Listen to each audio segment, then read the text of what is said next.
Hello, hello. Usachii here. It's time to continue the Archon quest.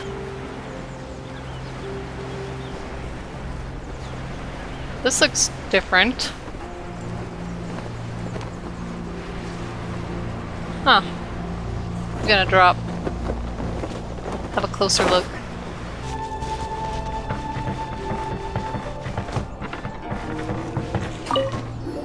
We had a handful of scoundrels try to sneak in and steal some supplies earlier. I caught them, and they'll be dealt with according to the law. Very good. As you were. Oh my god, I can't believe my eyes. How can she lift that massive rock all by herself? She's gotta be one of those Adepti, surely. Oh, mighty Adeptus, please give me your blessing so that in the coming year I may reap a more bountiful salary. This is top tier in size and quality, and the condition it's in is quite simply immaculate. Congratulations, this item is approved for submission. I'm going to award you full marks for the Sunset Vermilionite item. May I take your name? My name isn't important. I'm not even here to compete. I was just delivering this for some other people. They should be here any minute now.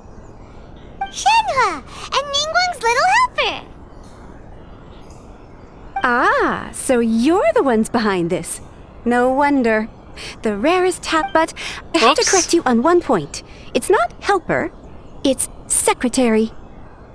Okay then, Miss Secretary, what do you think of the rock we found? Pretty amazing, right? In truth, it is the finest piece of plastrite we have received so far. Good. If everything goes according to plan, we will use this piece in the foundation of the Jade Chamber, which will enable us to proceed to the next stage of construction. As a side note, Lady Ningguang has rented some dwellings in the nearby area to serve as accommodations for the contestants. If you need a place to rest, you are welcome to stay there. Okay. Now, please excuse me. As you can see, there is still a lot of work to do on the building site. Shenhe, just now on the way over, pretty much everyone was singing your praises. Oh, really? What kind of reaction is that? So strange. Aren't you happy about it? Whenever Paimon gets praised, Paimon can't help but hold their head up high and break into a big smug smile. Well, that's you, Paimon. I've had similar compliments before. Oh. They call me an Adeptus, treat me with great deference and respect, as if I'm set apart from the common folk. Yeah, 'cause that's how Adepti are. At least the ones we've met are pretty unique and reclusive, too. Way different than normal people. But I am not... No Adeptus here. Shenhe? Are you alright? I'm fine. I've been exerting myself quite a lot ever since we set foot in that abode. I'm just a little fatigued. Well, Byron said that there are some makeshift hotels we can use, right? Let's go check in and take a rest. No need. I simply need to find myself a secluded place in the wilderness to sit and meditate in silence. Okay. You can't do that. It's dangerous out in the wild on your own. When you're hungry, you go eat something tasty. And when you're tired, you go lie down in a nice, comfy bed. All right? Seriously, don't punish yourself like this. Paimon's right. Okay. If you insist. Great! Now we're talking. Let's head to our hotel.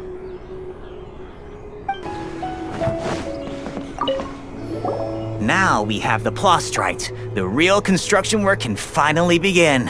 I think everyone's going to be very busy from this point onwards. Me especially.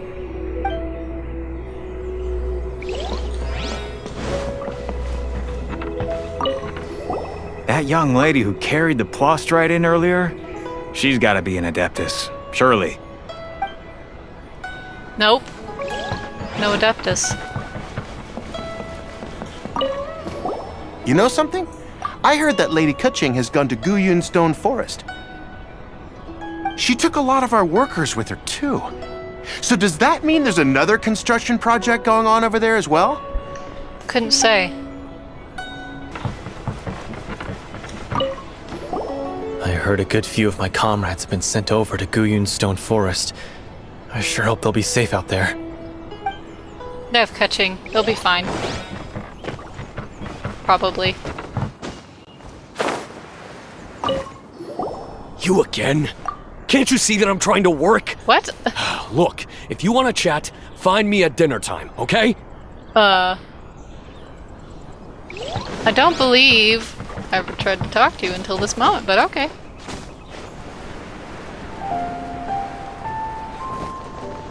Hi there! Checking in, are we? You're just in time. We only have 2 rooms left. Oh, Since perfect. this was chosen as the building site for the new Jade Chamber, we've had a constant stream of people in this area. And not just workers either. Visitors, business people, tea sellers, all sorts. So, business is booming for me today. Very few vacancies. You're lucky you got here when you did. Great! One of your rooms is still being cleaned. I guess it should be ready within the hour. The other room is just through the door on the left. Here are your keys. All right. Hope you enjoy your stay. Please excuse me, I'll leave you to it. Shenhe, you should go get some rest. We'll hang around outside until the other room's ready. Paimon's gonna go see if there's anything good to eat around here. Paimon couldn't help but notice one of the guests walk in with a huge grilled chicken drumstick before. Let's buy one for Shenhe too. She can have it as a midnight snack, or save it for breakfast tomorrow. All right. I will head to my room for now. If you need anything, don't hesitate to disturb me. I'm a light sleeper.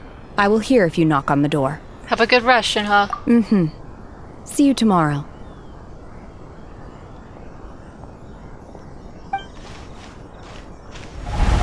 Hey, isn't that Cloud Retainer? What's she doing here? Let's go and say hi. Okay. I'm good with that. Oh, sliding down. One trusts you have met Shenhe. So, are you getting along quite well? So far, so good. Yeah.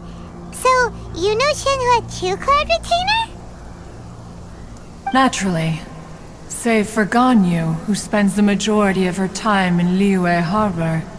All the Adepti living today are acquainted with Shenhe to some degree. Cool. So, what's her Adeptus name anyway? Calling her Shenhe feels kind of friendly, but also kind of disrespectful. So Paimon's thinking maybe it'd be better if we called her by her Adeptus name instead.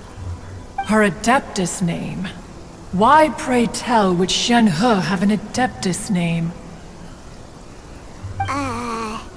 Don't all Adepti have a special title they go by? On this latter point, you are correct. However, Shenhe is human. Oh, right. Wait, what? I thought so. What? You knew already? So is Paimon the only one who didn't know? Do you mean to say that she presents differently from ordinary human beings? Well, to start with, her problem-solving methods are extremely direct. True. Ah, yes. She was like this all those years ago when one first met her. In this respect, she has not changed.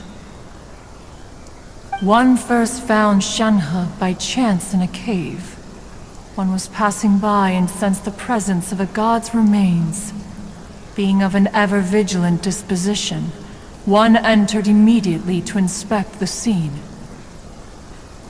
Inside was Shenhe, then aged around 6 years old. In her hand, she held a dagger with which she was confronting a monster that was the god's remains incarnate. That's pretty intense. Sounds so dangerous. When one arrived, She had already been locked in confrontation with this monster for several days. Most mortal children are fragile, both physically and mentally, and are highly reliant on their parents for survival. But not so her. That she was able to endure such terrible danger was due not only to her strong willpower, but also to the bloodlust and homicidal instinct with which she was born. One dealt with the monster, yet she still refused to lower her guard. She even pointed her dagger in one's direction and remained ready to strike. Only after she was satisfied that one had no intention to cause her harm did she finally relent. She then passed out without uttering a single word. In other words, if you hadn't passed by that day, Shenhe might have... Not necessarily. Upon one's arrival, one could sense that the god's wrath was gradually receding. Even had the stalemate continued, one suspects that Shenhe may have still emerged the victor of the confrontation. That's still so dangerous, though. Why was a tiny little kid battling against the wrath of a god in the first place? Alas, the mortal world is rife with suffering of every kind. And she had experienced her fair share of this, even at a tender age. Seeing that she was homeless, one decided to adopt her.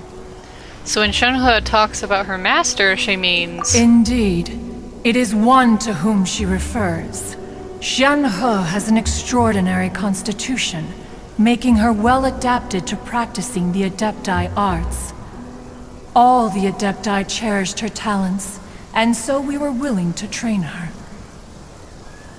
However, her homicidal urges did not subside with age. Rather, they grew stronger day by day. Mooncarver once performed a divination for her. He declared that her fate is to bear the curse of calamity. Consumed by malevolent energy, she is prone to bring harm to those around her.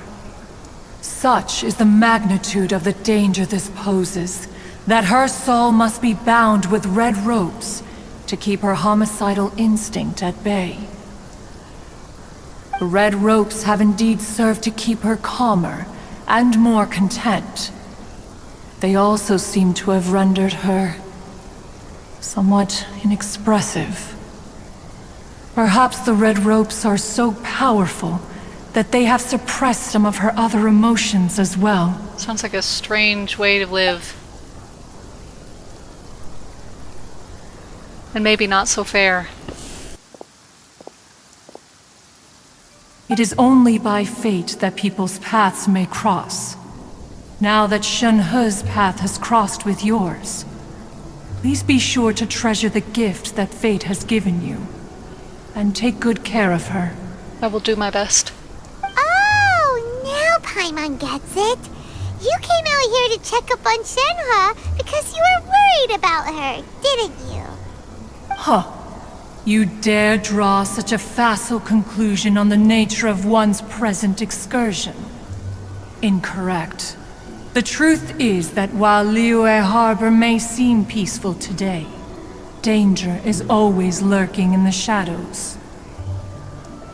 Ningguang once made a bold assertion that this is to be the era of the contract between Liyue and the humans.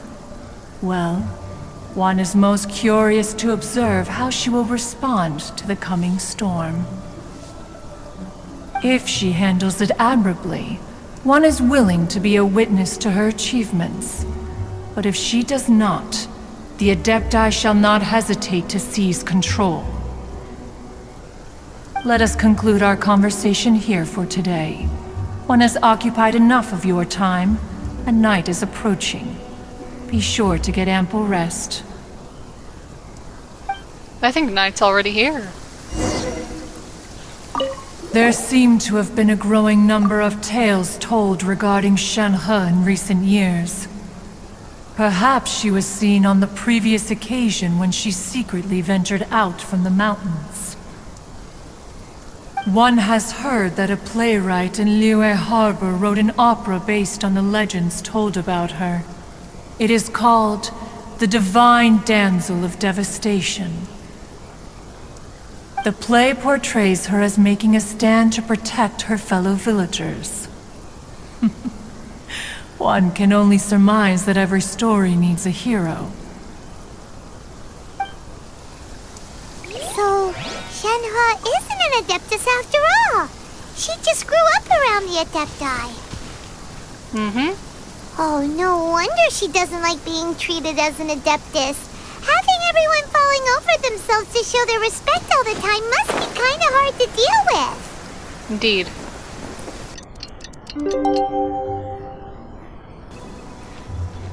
Hey! So, Shenhe... Master has relayed my situation to you, I take it. Indeed. Oh? How did you know?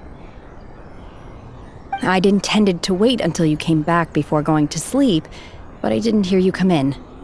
I was worried that something may have happened to you, so I went outside to check and caught sight of my master. On top of this, you have been acting very strangely around me this morning, causing me to suspect that my master must have told you everything about me. After all, Master is...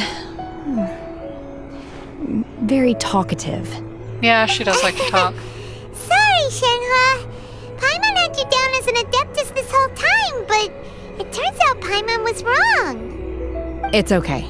I don't mind. The fault is mine for not explaining everything to you sooner, because in my experience, trying to explain is a futile pursuit. Still, though you mistook me for an Adeptus, you never treated me as distant and unapproachable. Instead, you treated me as you would a friend. For this, I am very grateful indeed. To be fair, we've met our fair share of real Adepti, too. Anyway, now it's settled. From now on, you're our friend. Whether you're an Adeptus or a human isn't the important thing. First and foremost, we're just plain old friends.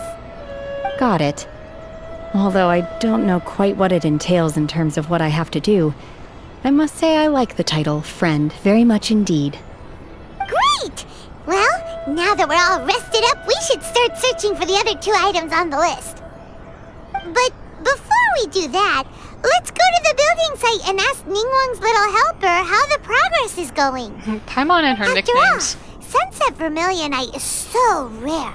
Paimon doubts many competitors will really be able to find any. If it turns out some of them have given up already, we'll be able to take things a little more slowly. Oh, and another thing. We bought some grilled chicken drumsticks on the way back last night. There was a place just outside. Here's one for you, Shenhe. Try it! They're so good. I concur. It has a rich flavor, far more agreeable than those I've cooked for myself in the wilderness in the past. Look! Look! The Jade Chamber is floating into the sky! But it seems to be tied down by something. That's because it's not finished. Hey, Bylin! And hey, Beidou! Oh, and Beidou! Hey, person Paimon doesn't Yunjin. know? Given the enormous scale of the Jade Chamber, we split the construction work into 2 phases to make sure the structure remains balanced. Before we find some suitable plastrite, we build the Jade Chamber's keel at ground level. Once the plastrite is ready, we place it into the keel and let the partially constructed Jade Chamber rise up to the height of the surrounding mountain peaks. The remainder of the construction work is then carried out at that altitude. Once everything is ready, we release the iron tethers and allow the Jade Chamber to rise to its target altitude. Miss Bywin, we've brought some new materials to submit. One moment, I'll be right there. The construction work has only been able to progress this rapidly thanks to the plastrite provided by you. Lady Ningguang is most grateful and looks forward to seeing more of your work. Wow, can't believe you sourced the plastrite so quickly. It's the key piece of the puzzle. Looks like you beat us to the punch. Haha. Beidou? You're joining the Jade Chamber contest too? Yeah, why not? Why wouldn't she? Sure am. I happened to get my hands on a chunk of sunset vermilionite on a voyage a while back, so I figured I'd bring it over. Huh. So even though it's rare, we're not the only ones who managed to get a hold of it. Oh, I've got some introductions to do. This is the renowned Miss Yoon, or Yoonjin, probably the most famous figure in the Liyue opera scene. Greetings. Greetings. These two are Paimon and the Traveler, both good buddies of mine. And this is... sorry, Shenhue. not sure we've met. Shenhe. I am their... friend. Indeed. Good to meet you. A friend of a friend is my friend too. Or, as I like to say, a mate of a crewmate is part of the crew. Miss Yoon is also here for the contest. Turns out she needed to borrow a boat, so we came together. It's an honor to finally meet you both. I've heard much about you. Miss Shenhe, though we are only meeting for the first time, I have a feeling that we will get along very well indeed. To be honest with you all, I am in great need of this opportunity to ask Lady Ningguang a question. That's why I joined the contest.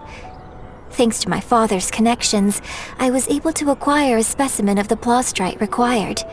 Fortunately, it was approved for submission, despite being a little on the diminutive side. Wow. So it looks like the three of us are competitors now. Excuse me for prying, Miss Shenhe, but are you competing as well? No, I don't have any questions for Ningguang. I just wanted to help him win. Thank you. In that case, I have a proposal to make. Lady Ningguang said that the first 3 contestants to procure all 3 materials will be awarded the chance to ask a question. Well, there are 3 teams here. We can split the prize between us. Instead of competing against each other, we could work together to secure the top 3 places between us. What do you think? Sounds great, but how does it change things exactly? I think I see where you're going with this, Miss Yoon. The plaustrite was the most difficult item to source by a long shot. Luckily, all 3 of us managed to get our hands on it. The 2 remaining items aren't quite so rare, so as long as one of us finds a way to source it, the other 2 can hop on the bandwagon. How'd I do? Is that what you had in mind? Precisely. Huh. Interesting approach. Okay then. All right, I'll go first. I have some leads on these wonder cores. From what I've heard, the core itself is really not that difficult to make. The hard part is getting hold of the ore used as raw materials. I'm gonna head back to the ship and ask Suling if he's heard of them. You guys... We will head into town and seek advice from Master Zhang of Hanfeng's Ironmongers. Thoughts? Sure? Sounds good. Let's go. Wonderful. We'll split into teams then, and whoever makes progress first brings all of us a step closer to victory. I'm gonna take off. See you later. Bye, Badal. Okay, let's go! By the way, what question are you gonna ask Ningguang, Yunjin? I'm looking for a venue to host the performance of our new opera. Lady Ningguang has excellent judgment, so I would like to hear her opinion. Ooh, what's the opera called? Paimon wants to go see it. The opera is a labor of love by my father. He wrote it based on a popular urban legend about an evil spirit and an adeptus. It's called The Divine Damsel of Devastation. Well, we heard about that before.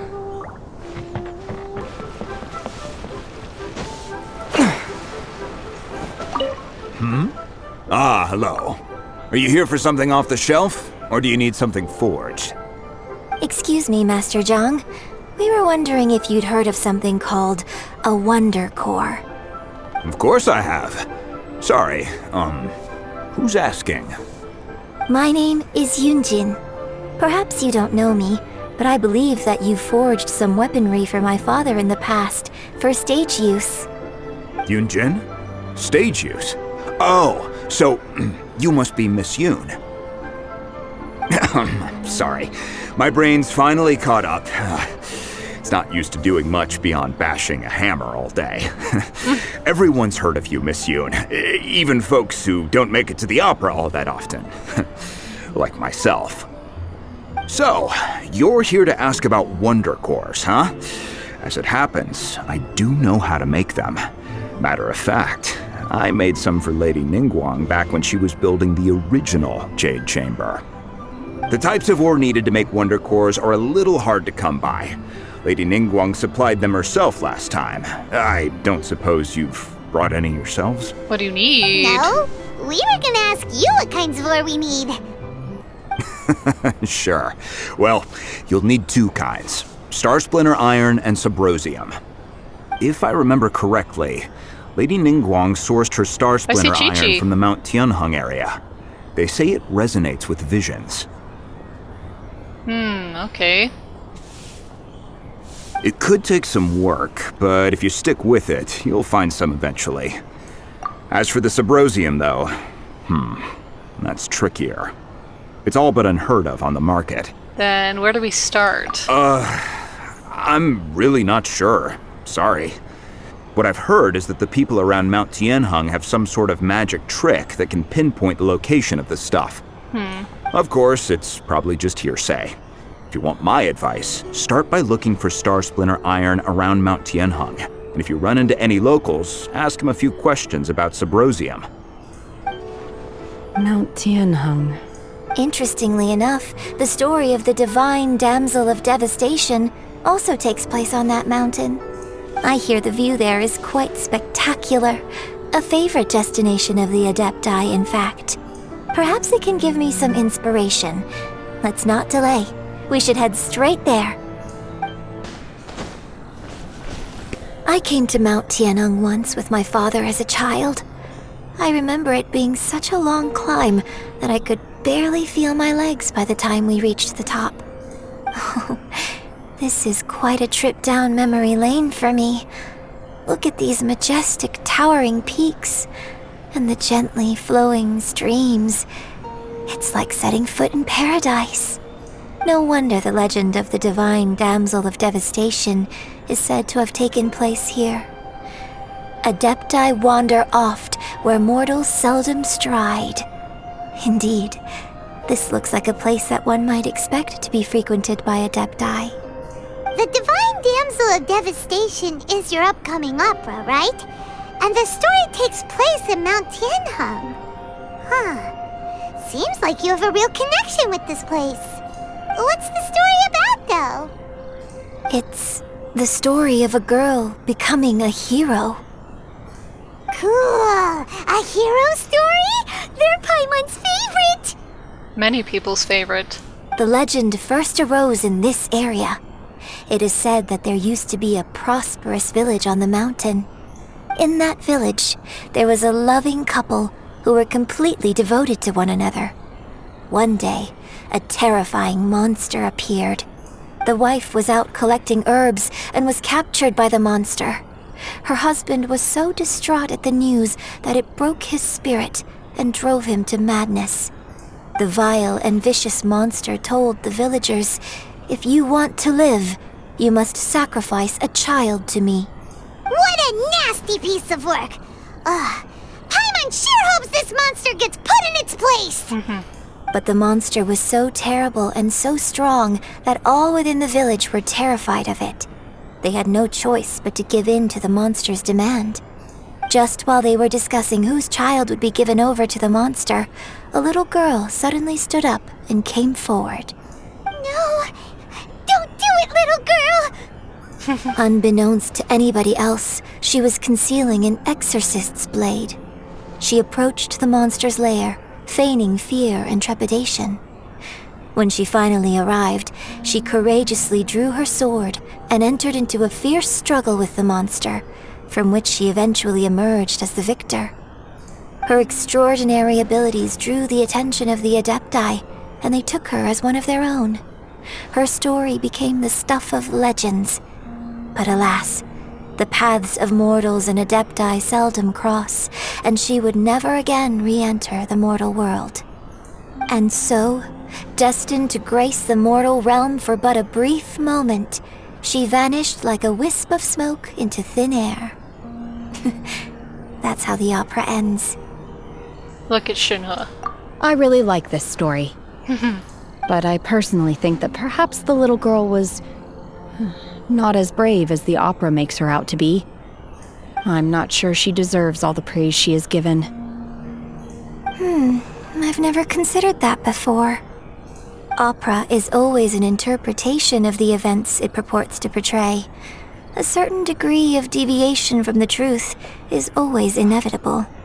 When my father wrote the script for this play, I suppose his intention was to inspire his audience with the character of the divine damsel. I think it's a great story. The ideal story.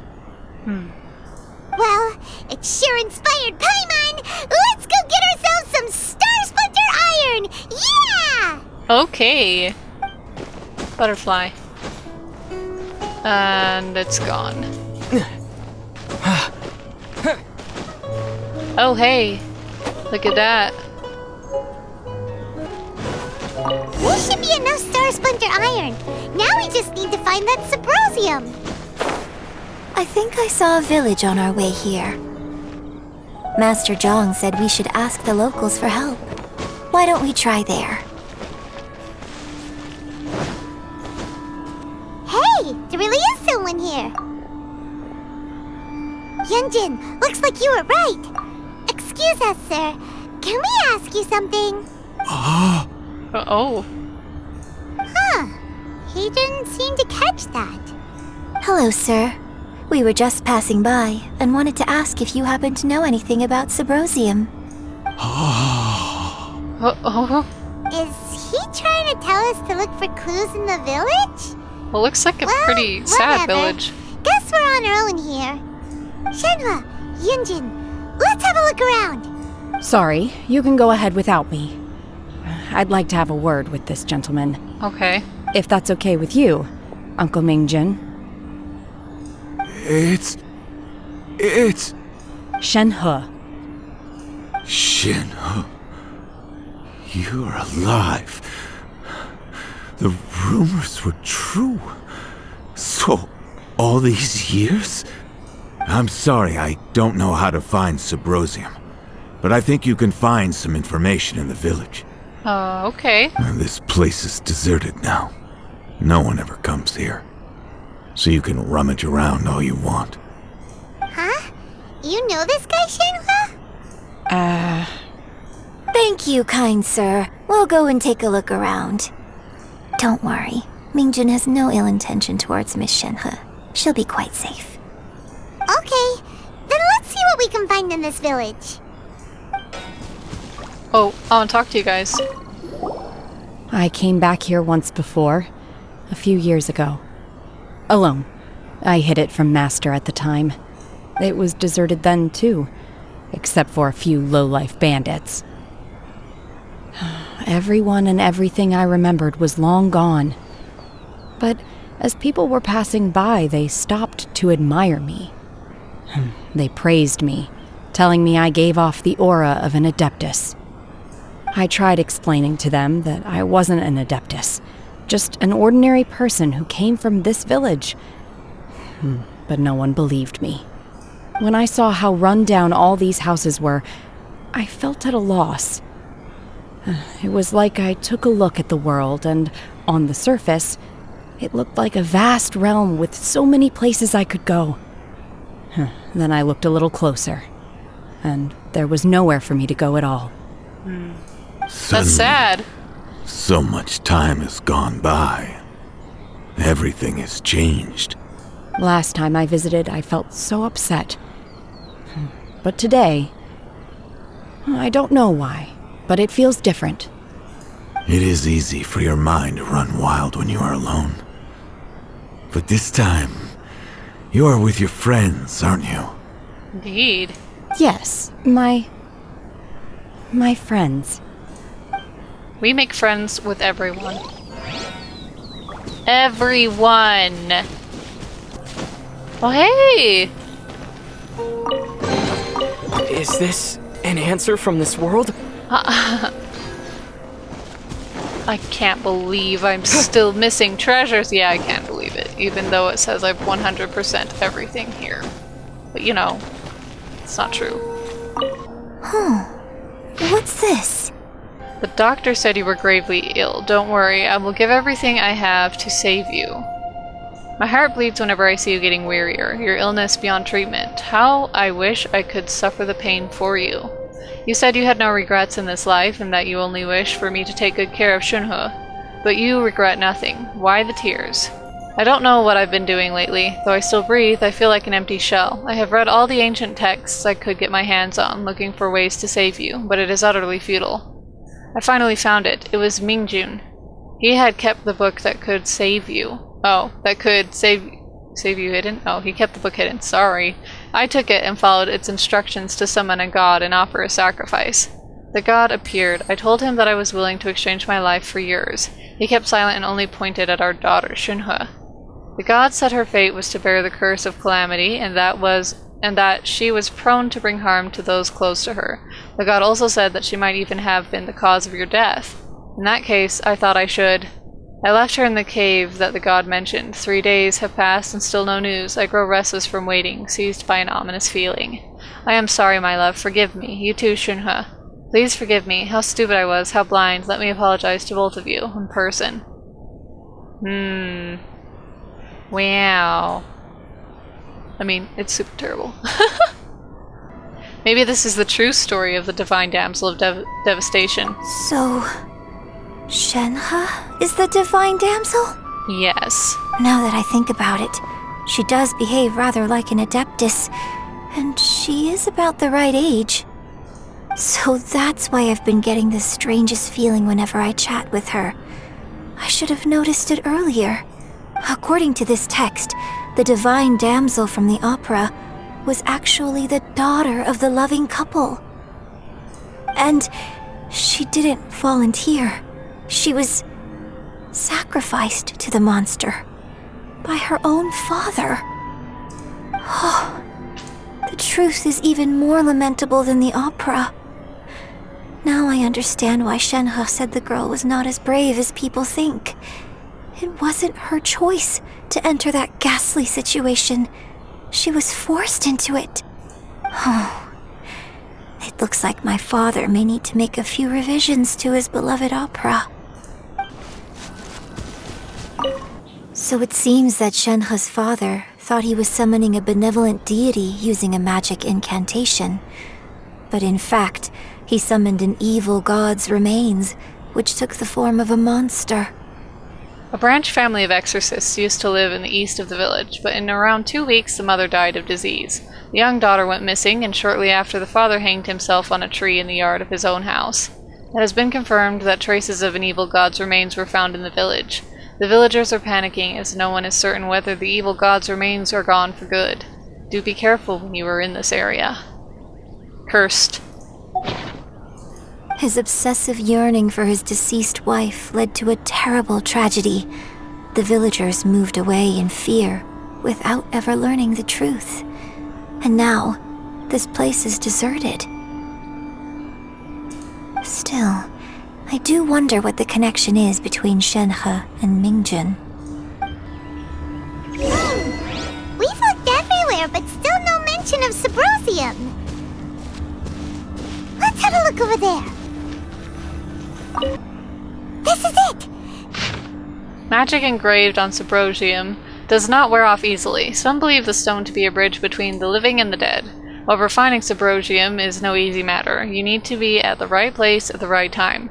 Legend has it that you may find Sabrosium if you stand in the middle of the lake south of Mount Tianheng at dusk and look in the direction of the setting sun. So basically, we need to go to the middle of the lake south of Mount Tianheng at dusk, and we'll find us some Sabrosium! Let's go back and tell SHENHE the news! One year when I was back visiting, I heard a story about a white-haired adeptus from a merchant passing by. I never imagined it was you. I was a very close friend of your father's. I could have stopped him from performing the summoning ritual. I had plenty of chances, but I couldn't bring myself to stand up to him. I just let things happen, let it all escalate. Well, we all know how that story ended. I bring flowers back here every year. And each time I wish I had a chance to apologize to you. Apologize for what? If you'd stopped him, he'd only have found another way. There is nothing he wouldn't have done for his true love. Nothing. Do you still hate him? I don't know what I feel. I'm told my fate is to bear the curse of calamity, so my master bound my soul with red ropes to curb my aggression. But it also dampened my emotions, making me dispassionate, like the Adepti. So if you ask me how I feel about the past, if I hate my father or not, the truth is, I feel nothing at all. It must have been so tough for you all these years. Shenhe, we're back! Oh, then I will leave you all in peace. Shenhe, it brings me some solace knowing that you are okay. I'll tell you more about the old times next time we meet. Thanks, mister. We found some info in the end.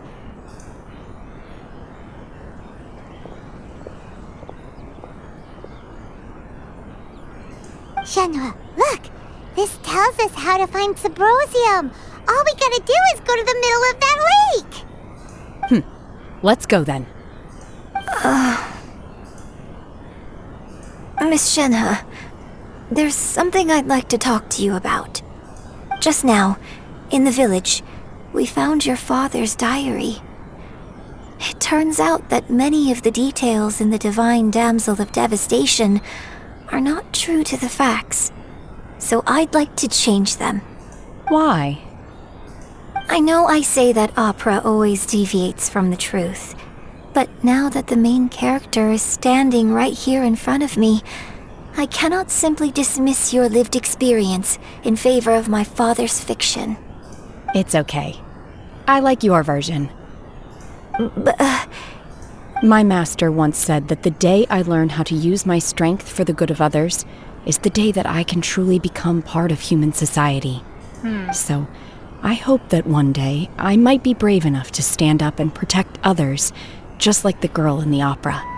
But I've never thought this way before, and I wonder whether I will continue to think in this way. don't worry. I believe you will. In fact, I think maybe you've already started to become the person you aspire to be. You just haven't had the opportunity to see it for yourself yet. Shenhe! Yunjin! Cut the chit-chat! Let's go! We can't let someone else beat us to it! Busy. Ugh.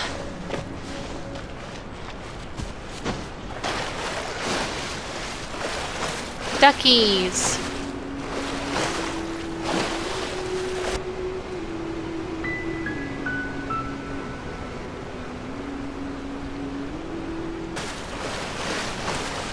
Ooh, is it Xiao? What are you doing, bro? What brings you here? Oh, you know. Have they found a solution to the danger in the sea? What danger in the sea? Ningguang didn't tell you. No.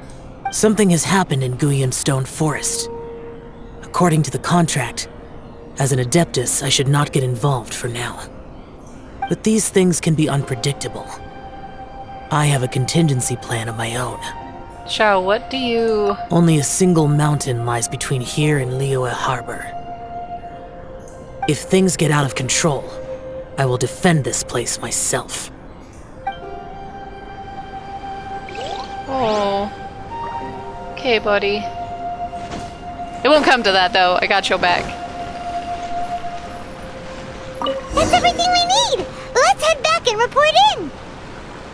Paimon's curious if Beto's made any progress. Ah, I have to stop tonight, though. Guess I'll just hang out with you, Xiao.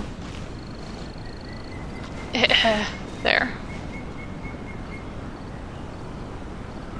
Good night. As I gaze into your eyes. Alright. See you guys.